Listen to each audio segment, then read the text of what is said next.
Hello student, here I am back with another video. In previous video we are distributional maps. Okay, तो maps के बारे में जो भी रिलेटिव इंफॉर्मेशंस थी वो हमने लास्ट लेक्चर में पढ़ ली है।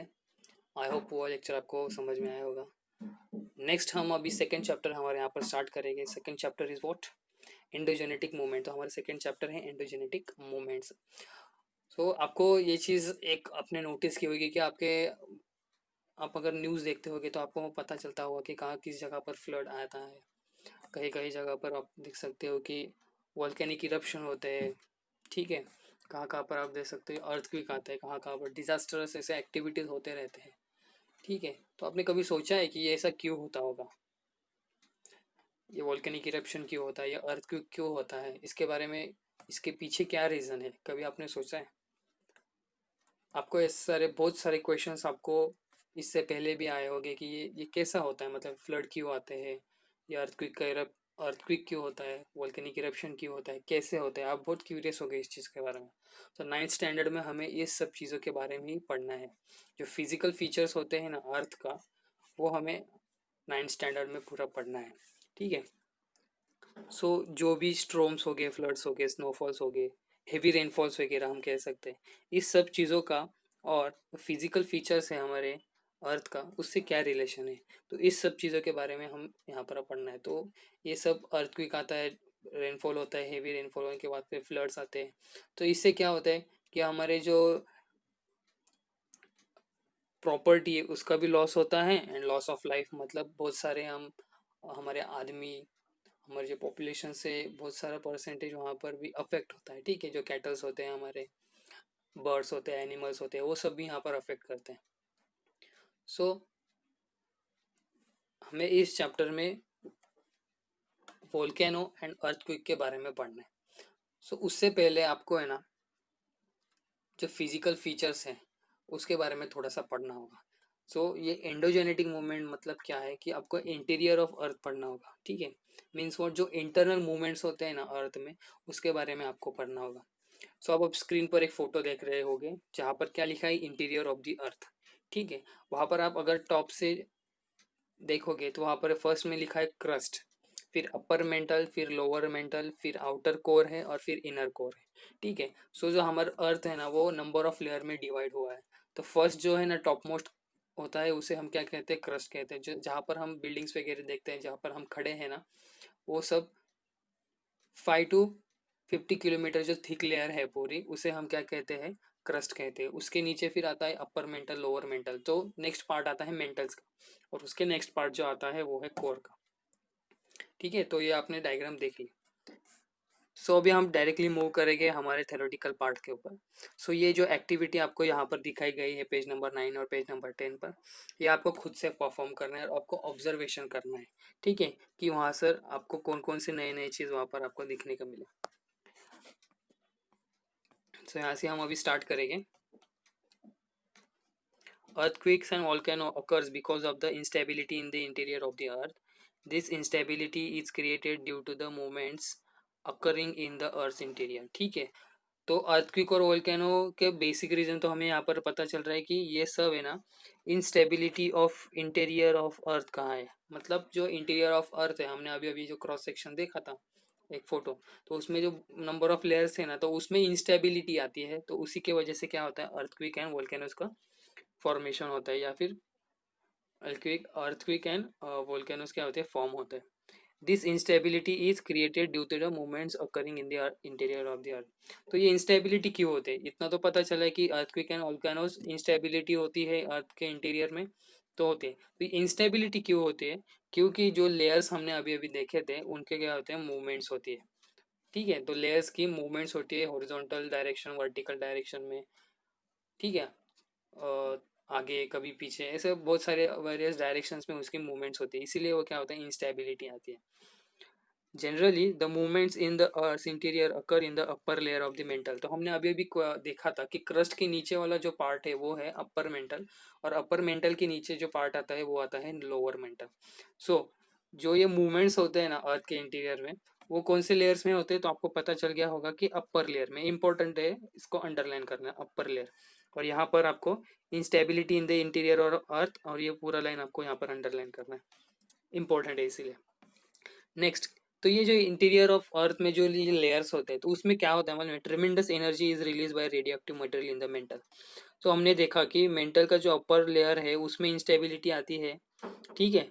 तो उसमें ऐसा क्या होता है कि जिसके वजह से इंस्टेबिलिटी आती है, तो उसमें क्या होता है, यहाँ पर हाईलाइट किया गया है, रेडियो एक्टिव मटेरियल्स होते हैं, ठीक है। तो रेडियो एक्टिव मटेरियल्स ऐसे मटेरियल्स होते हैं कि जिसमें बहुत सारी एनर्जी उसमें स्टोर की गई होती है, ठीक है। बहुत सारी एनर्जी होती है, हम उसे काउंट भी नहीं कर सकते, इतनी सारी एनर्जी होती है।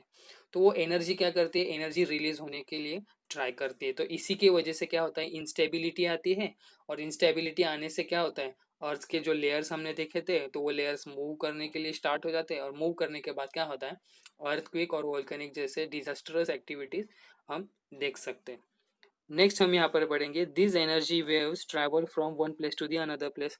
जैसे हमने कभी देखा होगा, एक शांत तालाब होगा, ठीक है, लेक होगा, उसमें हम अगर कभी, हमारी आदत ही होती है कि कुछ शांत चीज़ों को हमें देखने की मतलब आदत नहीं होती, हम सबको ऐसा ऐसा अंदर से कुछ ऐसी आवाज़ आती है कि नहीं, जो शांत बैठा है उसको हम जाके कुछ उंगली कर देंगे, फिर वो अशांत हो जाएगा। तो एक तालाब होता है, एक लेक होता है, उसमें पानी होता है एकदम शांत, कुछ हिलता नहीं है, कुछ नहीं। तो हम क्या करते हैं, पत्थर उठाते हैं उस तालाब में या फिर उस लेक में, हम पत्थर क्या कहते हैं, ड्रॉप कर देते हैं। तो वहां पर आप देख सकते हो कि आपको वेव्स दिखते हैं, ठीक है, सर्कुलर एक वेव्स दिखते हैं।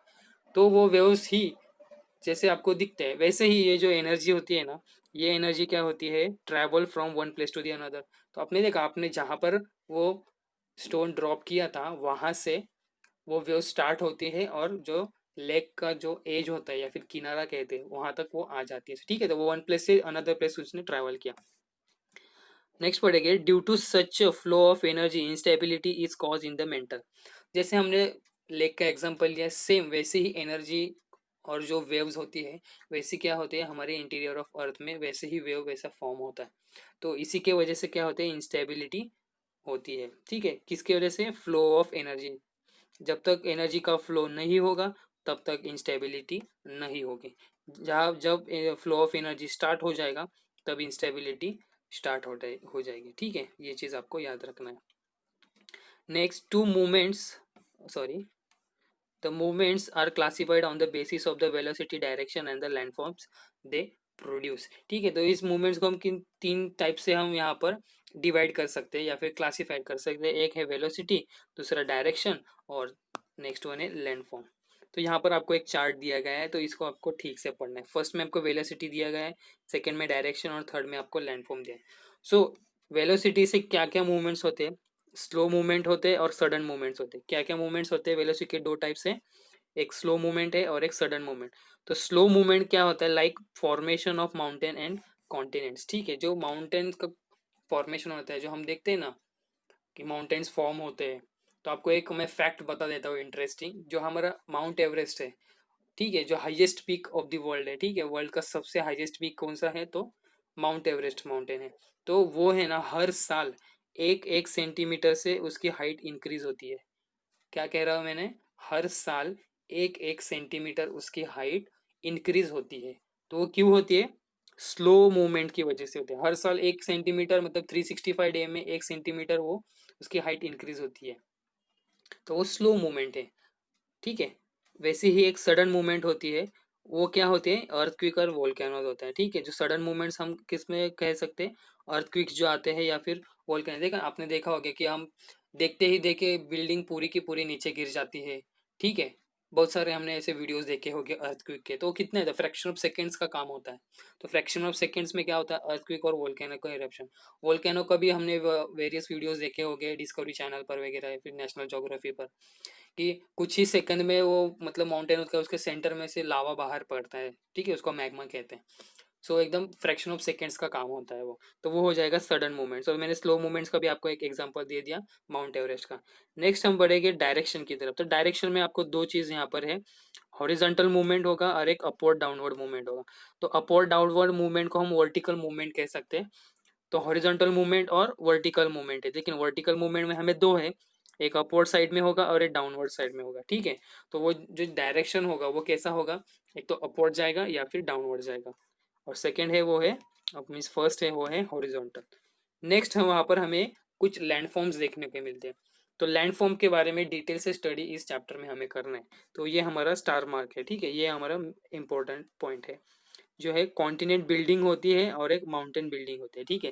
तो एक कॉन्टिनेंट बिल्डिंग और माउंटेन बिल्डिंग, ये चीज़ आपको डिस्क्रिप्टिव फॉर्म में आगे दिया गया है, तो जब जैसे आएंगे मैं आपको बता दूंगा, ठीक है। तो हमने फर्स्ट पॉइंट यहाँ पर क्लियर किया, डायरेक्शन का सेकंड पॉइंट यहाँ पर क्लियर किया, और लैंड फॉर्म्स के बारे में। अभी लैंड फॉर्म्स क्या होते हैं, जो हम माउंटेन्स देखते हैं वो, जो हम वैलीज वगैरह देखते हैं, ठीक है, कश्मीर की वैली बहुत फेमस है वैसे, ठीक है। तो ये सब चीज़ें क्या है, लैंड फॉर्म्स है। तो वो कैसी उसको क्लासीफाई किया गया है, वो उसका फॉर्मेशन कैसा होता है, वो सब चीज़ हम इस चैप्टर में पढ़ने वाले हैं। तो हम सबसे पहले स्टार्ट करेंगे यहाँ पर स्लो मूवमेंट्स के बारे में, ठीक है। देखो इस चैप्टर इस चार्ट में ही फर्स्ट जो क्या था हमारा, slow movement and sudden movement था। तो हम फर्स्ट पॉइंट यहाँ पर स्टार्ट करेंगे स्लो मूवमेंट्स के बारे में। तो इंपॉर्टेंट है, थोड़ा सा ध्यान देकर आपको समझ में आए।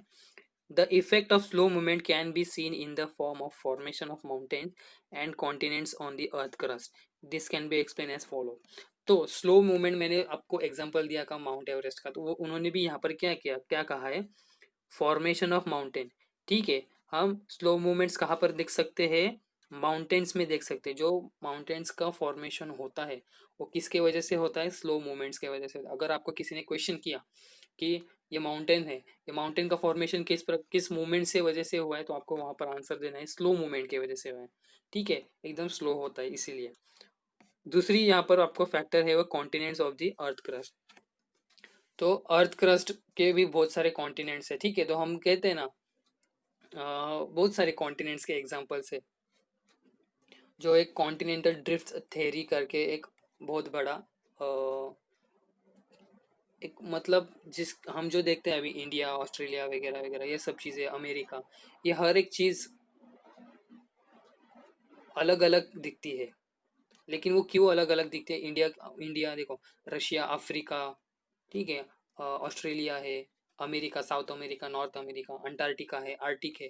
तो ये सब चीज़ें अलग अलग है। तो इसके जो कॉन्टिनेंटल ड्रिफ्ट थेरी है, तो वो यही थेरी बताती है कि आपके जो कॉन्टिनेंट्स हैं ना, वो अलग अलग होते रहते हैं। रशियन कॉन्टिनेंट्स होता है, ठीक है, साउथ अफ्रीका, नॉर्थ अमेरिका, ऐसे बहुत सारे कॉन्टिनेंट्स है, ठीक है। तो उसके वजह से आपको ये सब स्लो मूवमेंट्स के एग्जाम्पल वो है। तो अभी ये चार्ट है, ठीक है, डिफरेंस लिखते हैं ना एग्जाम में उसके प्रकार। तो ये बहुत ही इंपॉर्टेंट है, इसको आपको मेमोराइज करो, याद करो, रट्टा मारो, कुछ भी करो, ये चार्ट आपको याद होना ही चाहिए, ठीक है। तो यहाँ पर क्या लिखा है, the direction of the wave movement, ठीक है। फर्स्ट जो पॉइंट है वो क्या है, direction of wave movement. Second है effect on hard rock, second point में क्या कहा है, जो हार्ड रॉक पर उसका क्या इफेक्ट होता है। थर्ड क्या है, effect of soft rock. Third में आपको क्या दिया गया है कि इफेक्ट ऑफ सॉफ्ट रॉक। तो सॉफ्ट रॉक पर जो भी इफेक्ट होता है वो आपको यहाँ पर दिया है। फर्स्ट पॉइंट है प्रेशर और टेंशन, ठीक है। तो जब डायरेक्शन ऑफ, देखो क्या क्या है, डायरेक्शन ऑफ वेव मूवमेंट। तो जब डायरेक्शन ऑफ मूवमेंट की बात आती है तो देखो ये दोनों डायरेक्शन एक ही तरफ है, और ये दोनों डायरेक्शन क्या है, अवे फ्रॉम ईच अदर है, ठीक है। ये टूवर्ड्स फ्रॉम ईच अदर, ये away from each other. Towards from each other होगा, टूवर्ड्स ईच अदर, देखो यहाँ पर भी मेंशन किया है, waves moving towards each other and wave movings away from each other. जब टूवर्ड्स होगा ना तो वहां पर आपको याद रखना है कॉम्प्रेशन है, और जब अवे फ्रॉम ईच अदर होगा ना तो आपको यहाँ पर याद रखना है कि टेंशन है, ठीक है, कॉम्प्रेशन एंड टेंशन। तो ये फॉल्ट है, फॉल्ट होता है, ये आपको मैं एक्सप्लेन करूंगा। फॉल्ट मीन्स एक प्लेन होता है, ठीक है। ये प्लेन्स क्या होते हैं, जब ये दोनों प्लेट्स एक दूसरे के नज़दीक आना चाहते हैं, टूवर्ड्स ईच अदर जब ये आएंगे, तो ये क्या होगा, एक फॉल्ट होगा, वो नीचे चला जाएगा, दूसरा फॉल्ट उसके ऊपर, फिर ऐसा ही आगे आगे बढ़ते रहेंगे, फिर ऐसे फॉल्ट्स के ऊपर एक के ऊपर एक, एक के ऊपर एक, ऐसा उसका फॉर्मेशन शुरू रहता है। जब टेंशन होता है तो एक फॉल्ट है ना दूसरे फॉल्ट से अलग हो जाता है, और जो वाइट पोर्शन आप देख रहे हैं तो वो क्या होता है, डिप्रेशन क्रिएट होता है वहां पर, ठीक है। क्या होता है, डिप्रेशन क्रिएट होता है। डिप्रेशन मीन्स व्हाट, क्या, जैसे हम होल कहते हैं, पॉट होल वगैरह कहते हैं, या फिर खड्डा कहते हैं ना जिसे, जैसे रास्ते में जाते वक्त हमें गाड़ी को ऊपर नीचे होती है तो क्यों वहाँ पर खड्डा होता है गाड़ी में, तो वो उसे कहते हैं डिप्रेशन।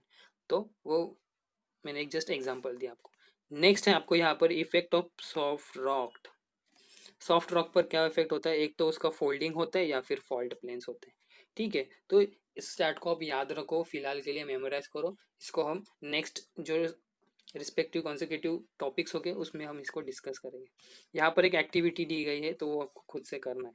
देखो ये माउंटेन बिल्डिंग मूवमेंट्स क्या होते हैं, ये फर्स्ट टाइप है, और एक कॉन्टिनेंट बिल्डिंग मूवमेंट्स होते हैं वो सेकेंड टाइप है, तो वो हम आगे पढ़ेंगे। तो फर्स्ट हम जो अभी यहाँ पर पढ़ेंगे वो है माउंटेन बिल्डिंग मूवमेंट। अब यहाँ पर देख रहे होगे कि ये जो दो आपको डायग्राम दिए गए हैं, तो यहाँ पर उन्होंने क्या, पेज है, पेज, ठीक है, आपके बुक का पेज हो गया कोई भी, वो स्ट्रिप होगी ना, तो उसको आपको क्या करना है, एक दूसरे की तरफ लाना है, मतलब दोनों हाथ रखना है और दोनों हाथों को पास पास लाने का ट्राई करना है। सो अब यहाँ पर देख सकते हो, यहाँ पर एक कुछ यू इन्वर्टेड यू टाइप कुछ फॉर्म होता है। तो ये क्यों होता है, जस्ट बिकॉज ऑफ कॉम्प्रेशन। तो ये कैसा होता है, ये ऐसे ही चीज़ों से वजह से हमारे जो माउंटेन्स जो होते हैं वो फॉर्म होते हैं, ठीक है, यही बेसिक कंसेप्ट है उसके पीछे। जो हम बड़े बड़े माउंटेन्स में पीक्स देखते हैं उसके पीछे यही रीज़न है।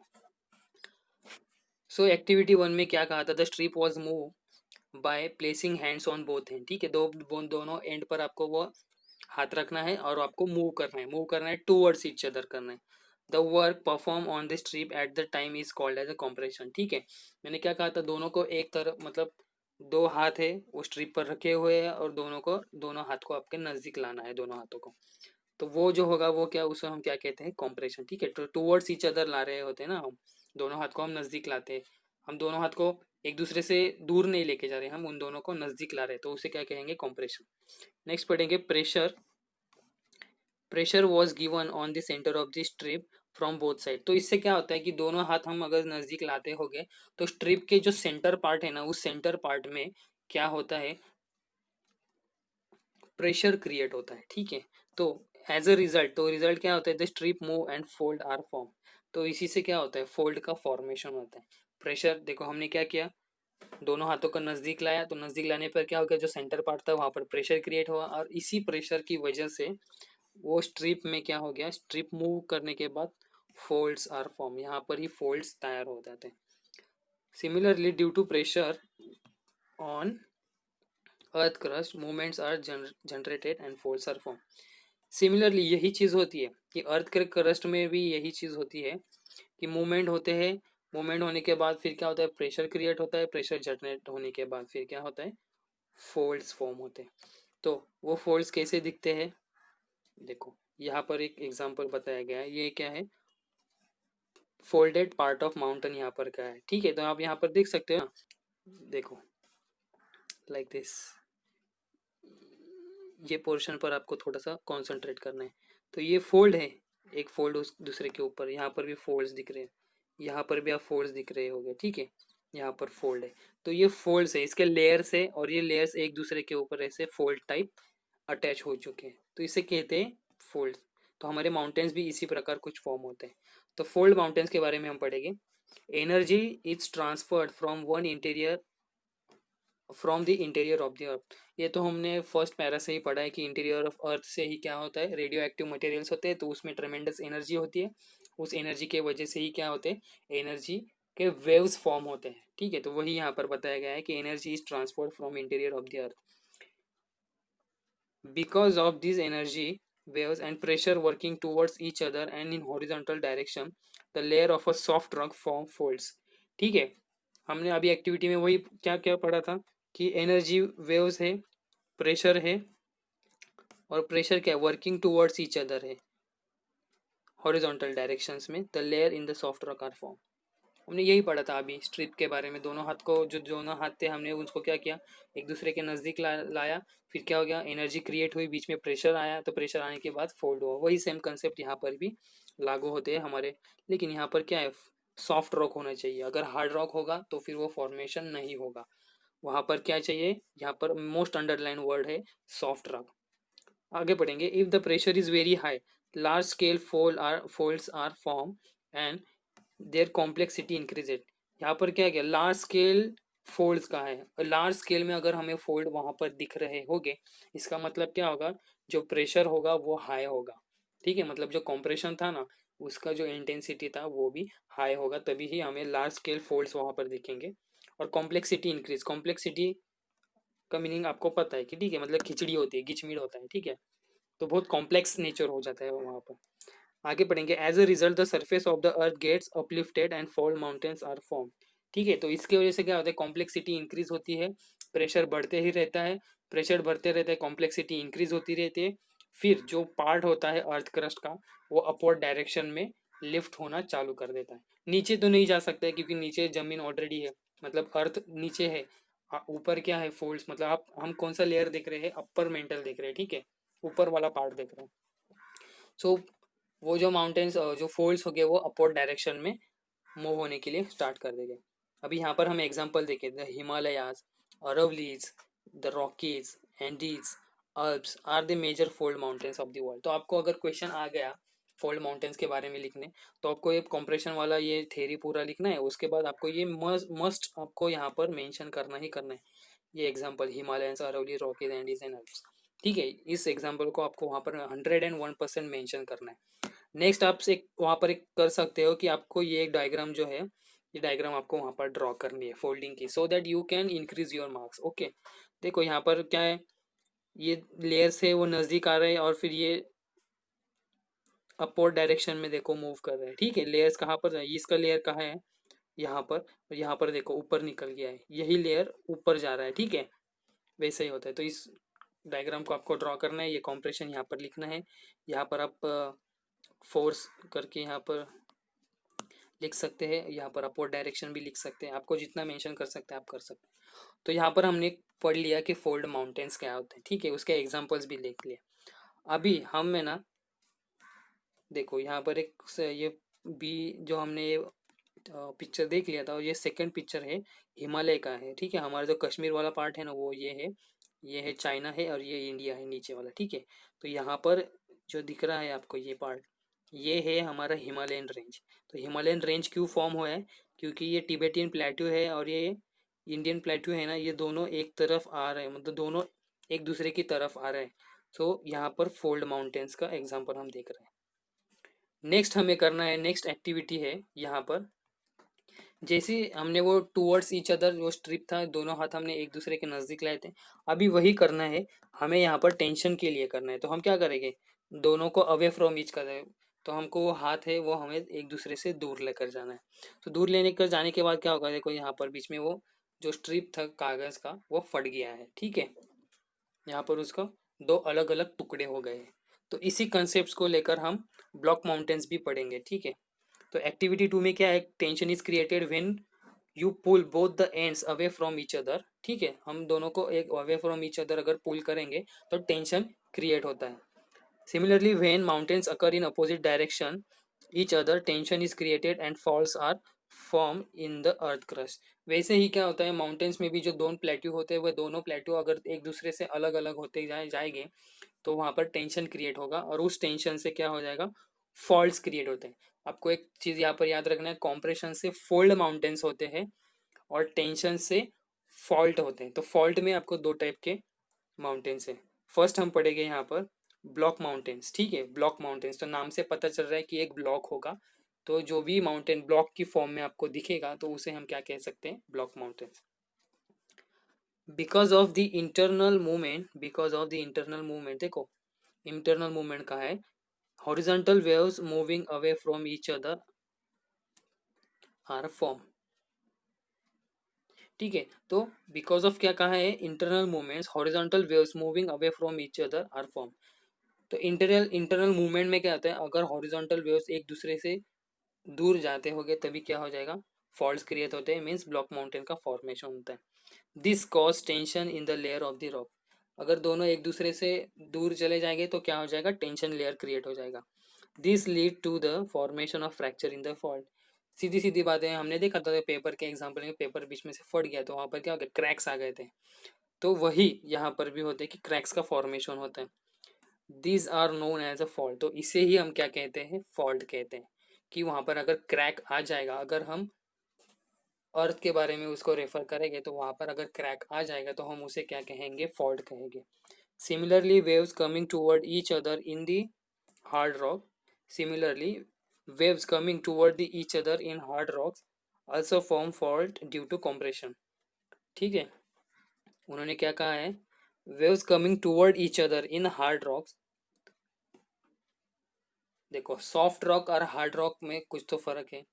सॉफ्ट रॉक है उसमें अगर कॉम्प्रेशन होगा तो फोल्ड माउंटेन तैयार होगा, लेकिन वही कॉम्प्रेशन अगर हार्ड रॉक में होगा तो वो क्या तैयार होगा, फॉल्ट तैयार होगा। ये थोड़ा सा डिफरेंस है, आपको याद रखना है, ठीक है। नेक्स्ट हम पढ़ेंगे यहाँ पर, when a part of a earth crust is between in two parallel fault is lifted it looks like a block, ठीक है। उन्होंने क्या कहा है कि एक पार्ट होगा अर्थ का कि वो लिफ्टेड, पैरेलल फॉल्ट्स लिफ्टेड, देखो यहाँ पर क्या है, when a part of a earth crust is between two parallel fault is lifted is look like a block. यहाँ पर एक पार्ट है, यहाँ पर दूसरा पार्ट है, इन दोनों पार्ट से थोड़ा सा डिफरेंट यहाँ पर आपको ये वाला पार्ट दिख रहा है, ये थोड़ा अपलिफ्टेड है, ठीक है। इसका लेवल कहाँ पर है, यहाँ पर है, इसका लेवल कहाँ पर है, यहाँ पर, तो इसमें लेवल डिफरेंस है ना, तो इसी को हम क्या कहते हैं, फॉल्ट कहते हैं। तो इस एग्जाम्पल को आप अगर डायग्राम्स के साथ रिप्रेजेंट करना चाहते हो तो ये डायग्राम आपको एग्जाम में ड्रॉ करना होगा, ठीक है। नेक्स्ट पढ़ेंगे हम, such a landform is known as a block mountain, कहते हैं ब्लॉक माउंटेन कहते हैं।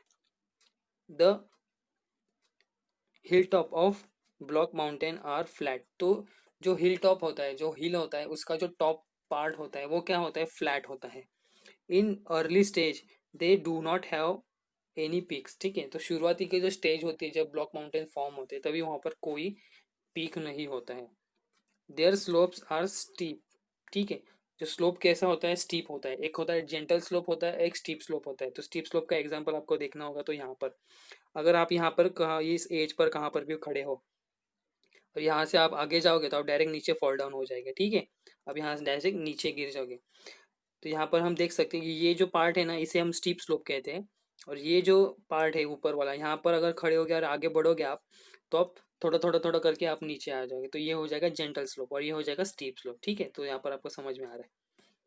नेक्स्ट हम पढ़ेंगे देयर स्लोप्स आर स्टीप, ये पढ़ा। For example black forest mountain in Europe, तो जैसे हमने फोल्ड माउंटेन का एग्जाम्पल देखा था हिमालय, तो यहाँ पर क्या है, black forest mountain in Europe. ये एग्जाम्पल आपको मेंशन करना है, मतलब करना है।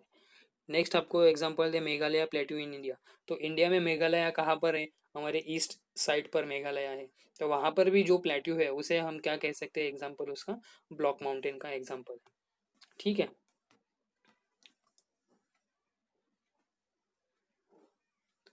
द देखो यहाँ पर क्या कहा है, draw the diagram emerging because of the notebook in your own notebook, ठीक है। तो ये कुछ इतना इंपॉर्टेंट नहीं था। नेक्स्ट लेक्चर में हम रिफ्ट वैली और आगे बढ़ेंगे।